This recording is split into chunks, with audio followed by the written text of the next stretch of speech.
Noong nakaraang vlog namin, nakita natin ang kagandahan ng probinsya ng Capiz at nilibot natin ang Roxas City. Ngayon, matutunghayan naman natin ang kagandahang taglay ng Dumangas, Iloilo.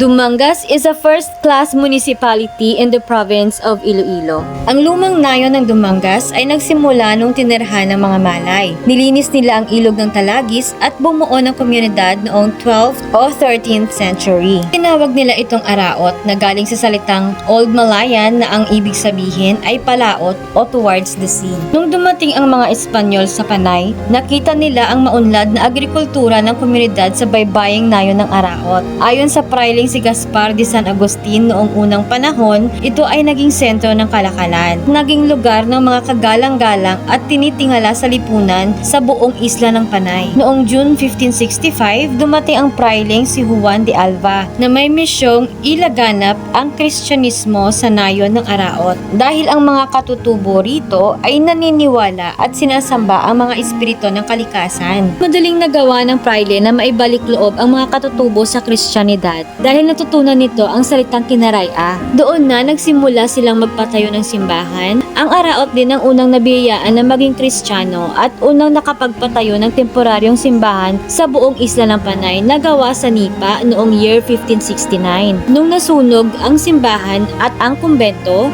pinalitan nila ito na gawa sa coral stones. Ang simbahan na ito ay isa sa pinakamatandang simbahan sa buong Pilipinas. Sadyang pinagawa ito na makapal dahil sa walang tigil na pag-atake ng mga Moro pirates at para di na uli ito matibag pag nilindol. Noong 1605, 30 years pagkatapos itinatag ang nayon ng Araot, ang mga paring Espanyol na namumuno sa komunidad at ng pinuno ng barangay, pinalitan ang Araot sa Dumangas.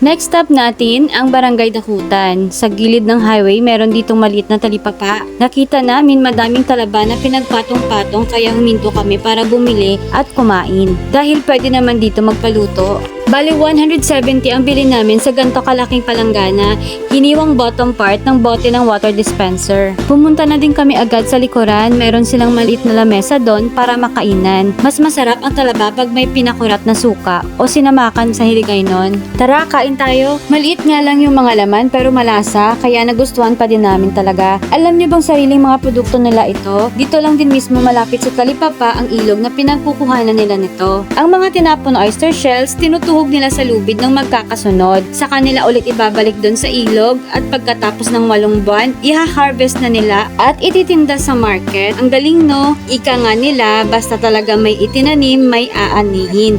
Sharon Welly! Sa Barangay Dakutan, shoutout sa aming barangay kapitan, Stephen James Forster. Ang pinakagwapo nga kapitan!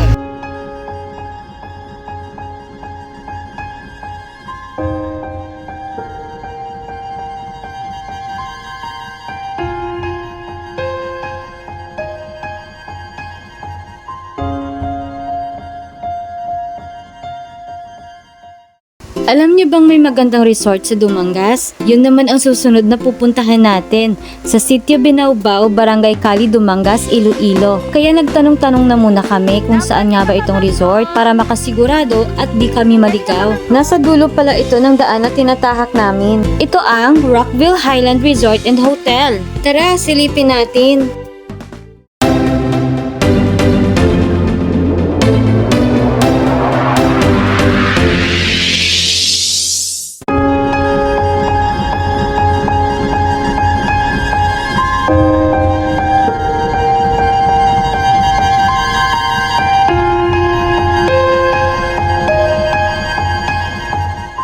Ayun na nga ang Rockville dito sa Dumangas. Ang ganda, 'di ba? Next, tatry naman natin ang sikat at dito mo lang matitikman na pagkain sa palengke ng Dumangas. Tamang-tama, ito na din ang pananghalian namin. Kaya nagtanong-tanong na din kami kung saan banda nakapwesto ang nagtitinda nito.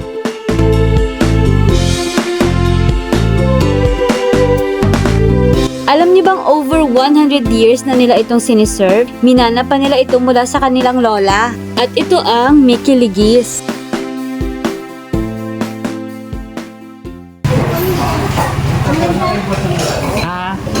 Amo na Saan?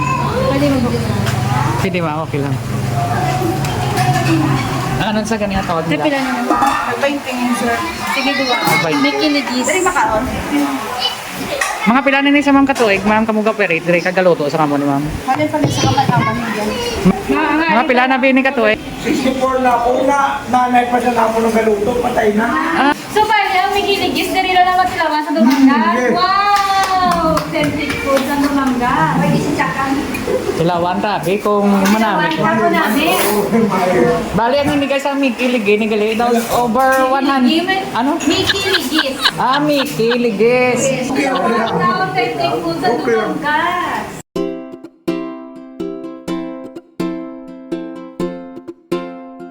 Ang aming kiligis, sabi.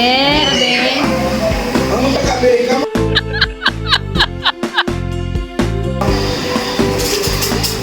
Okay, ako yung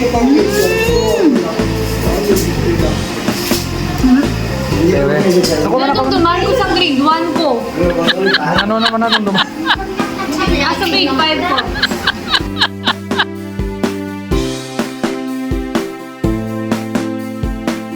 Pagkatapos namin kumain, pumunta muna kami ng plaza ng Dumangas at inantay na muna namin ang aming kumparing si Tolitz at kasama niya itong cute na inaanak namin.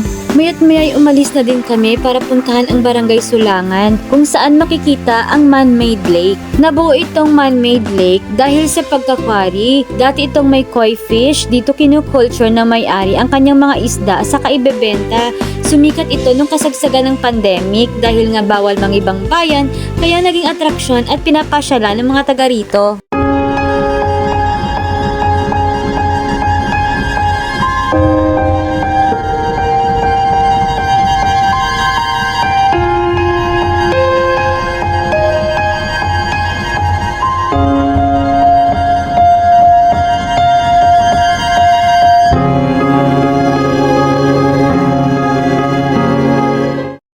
Pagkatapos namin sa lawa, dediretso na kami sa Barangay Nanding Lopez. At doon daw makikita ang mga nagtitinda ng mga alimasag at mga alimango. Saganapan ang Dumanga sa mga yamang dagat. Akalain mo ang payak at tahimik na lugar na ito nakakapag-supply sa ibang lugar at ine-export pa. Di naman na nakakapagtaka dahil napakalulusog nga naman talaga ng mga alimango na to. Ano name mo, sir? Ngalan? Richard Gutierrez? Pila na, sir, ang imong ano, sir? Ano siya? Alimango, kung kasag na siya. Patanabi ko, sir, sa alimango niyo, sir.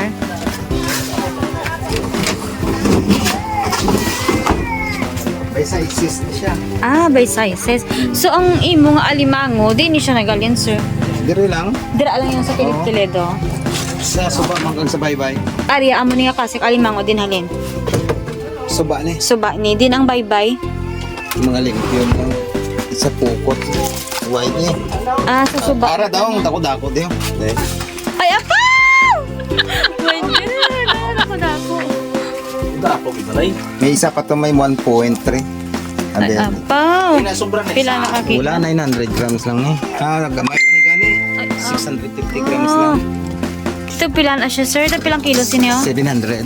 Mahal ang alimango sa kasag. May ari di gani tig 1.1 ang isa kabilaw. Eh, pila ka bilo? Ang 270, sir. Siyang guro kabilaw. Sige, be, sir. Patay, be, sir. Mamuling suba yan. Pag tigang tapes, tambok na. Pero Ah. kung mahumok, niwang. Niwang. Sa babae, pag ninantaw mong ding buliyaw, kung may aligi, kung buta mo ng tambok, kung wala, niwang.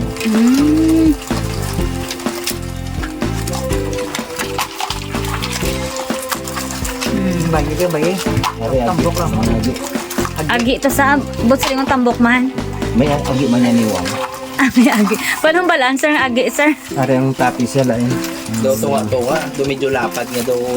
Lain ka dyan babae ah. Ari ang agi. Amuning agi, amuning lalaki. Ah, paano siya? Ang Okay. tapis siya. Ang tapis siya, lain ng shape. Medyo lapad siya. Ang Oh. lalaki, palaba. So, bot sa lingon, hindi siya mga anak kay agi. Mapanuno pa ni sa mahimo ni sa diyang babae. Oo. Ano sila gali? Mutate ba? May mutation? Ano? Ano na sila change gender? Oo, may... Gusto na nga Kung gamay pa sa Sa akin mga- siya. angelfish. Double blade gali yung laban. Lapad yung gisa yan. Ah, Hindi nga rin pila na yan. Kutsa sintos ni ko ang ka-restaurant ako. so amo ni siyang king crab, madako pagid siya. Ako madako pa niya. Agit pa lang. Mga ano ka kadagko ni sila sir? Vlog ko na sa'yo mga sila na yan kilo. 2 kilo na. Mga akwa do buko kadagko ano? Ito oh. Ara na tani yung sobra ko na isang kilo. Patan abi kami sir, pwede yan napakita. Miyawan ka ano. Dire lang. Naswertihan pa nga kami dahil meron silang huling king crab. Ang lalaki. Gabi, gid man gali. No, do ka machako do, mga barako sila. Aring turkey na. Ay, thank you sir. Ari, may tag-iyan ni sir. Ipadala ko ni sa... Sa Rojas. Oo. Kunti ko ta. Ano nga, resort ang bakal sa inyo sir? Hindi, ano yan? Tinda. Porter. Ah, export? Oh my God. Oh, May dako pag hindi, 900 grams lang yan. wow. Sa akin. Wala mo na may export. Oo, mo ningin export. Wow. May dako. Ano sa kay boy?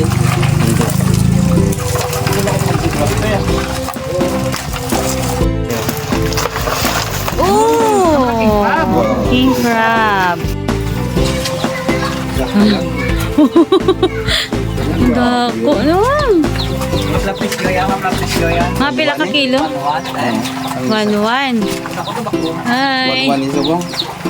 Kung mag Disyembre goro ba, sige 1-4 nisa. Wow, grabe no? Grabe no? Grabe, salamat ka ng kaon. Sura na. Dire lang yan.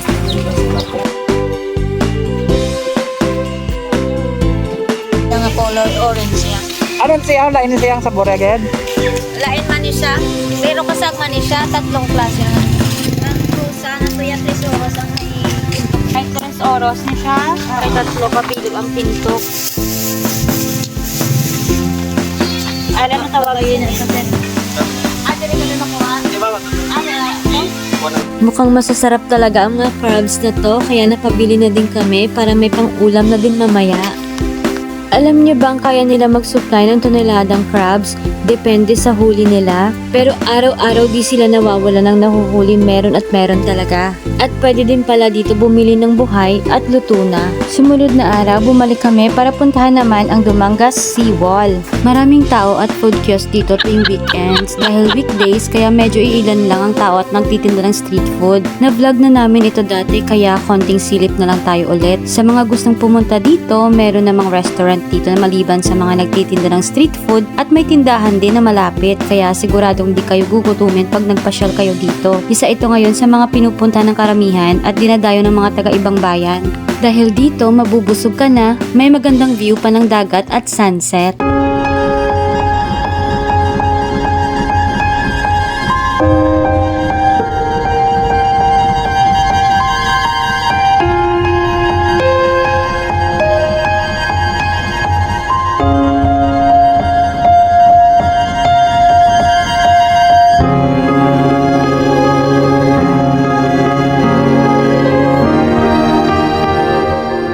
Bago pa man magtapos ang vlog na to, silipin na din natin ang mga naggagandahang mga restaurants dito sa Dumangas, Iloilo. And welcome. And welcome to Costa Buena. Ay, umano na bro. Welcome to Costa Buena. Okay, 1, 2, 3, cue! And welcome to Costa Buena.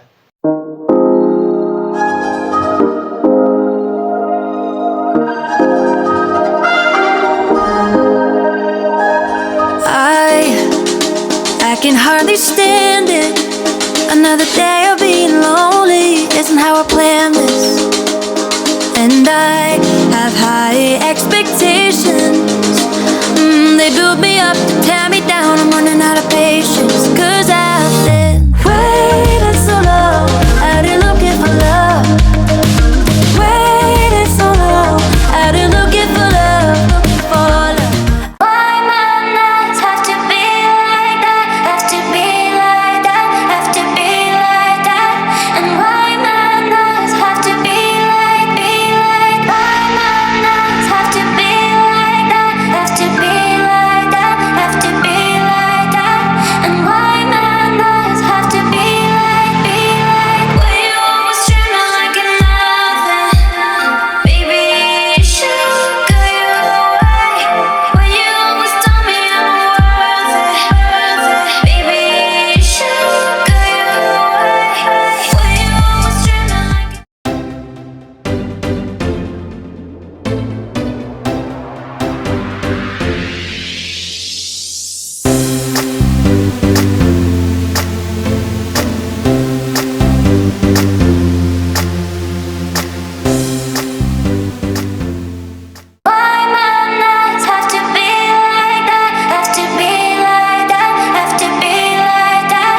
can hardly stand it. Another day of being lonely isn't how I planned this. And I have high expectations.